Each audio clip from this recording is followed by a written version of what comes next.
Rishi Sunak said last night, we want to see calmer heads prevail. We want to ensure that the situation in Rafah, the situation between Israel and Iran doesn't escalate. We want to make sure that Israel takes the win and doesn't overreact.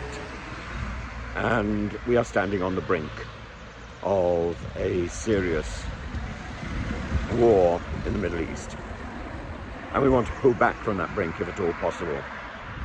But Netanyahu, who really is in many ways the problem here, heads a government which is determined to choose its time and its own methodology and go it alone. It doesn't need its allies, and yet it was its allies which came to its aid last week, gunning down the drones and the missiles which could easily be packed with something far more volatile, far more dangerous than the smaller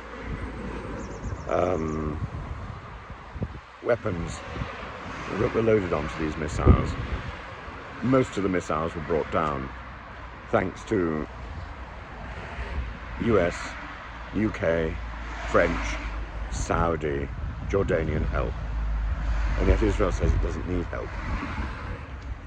Now, given the strength of feeling about Gaza, and given the possibility of an all-out war with Iran, because Iran has nothing to lose at the moment, or at least the Iranian regime has nothing to lose at the moment. The Iranian regime is clearly a collapsing regime in a country that doesn't want it. And you only have to talk to Iranians, you only have to watch Iranians.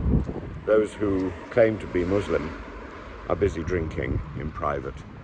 Those who do not claim to be Muslim point out the wide range of religious diversity that is tolerated, oddly, in present-day Iran, and the rise of Zoroastrianism and of various forms of Christianity in this state which claims to be a Muslim and Shia theocracy. So if Iran were to attack, and attack not only Israel but the West, how ready are we to stand side by side with Netanyahu? And I think no matter what our governments may say, the people in the UK will be reluctant to get behind Netanyahu's campaign because of what he's done in Gaza. Now, I personally think Israel has every right to defend itself. I personally wish Israel well. But I can't condone the atrocity in Gaza. I can't support this man who is behind such misery and such ill-judged behavior. There was a way to bring Hamas to heel, and there was a way, I think, to rescue the hostages. And both of those opportunities were dismissed by the Israeli command. They wanted to go it alone. They wanted to show their own force.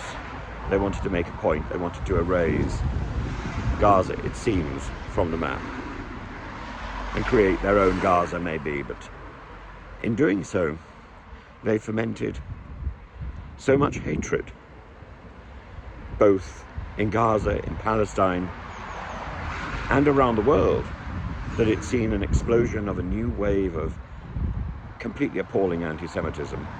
It's seen another occurrence of this inability to identify the difference between Jew and Israeli, between Israeli and supporter of the current Israeli administration. And that confusion is because people are angry. And I can see us in a very, very short space of time having to make a serious decision about backing Netanyahu's government. I don't think it will be an easy decision, and I think the streets will be filled with people protesting. And could drones come here? I think it's not impossible. Are we prepared? Are we defended? I don't think so. I don't think so.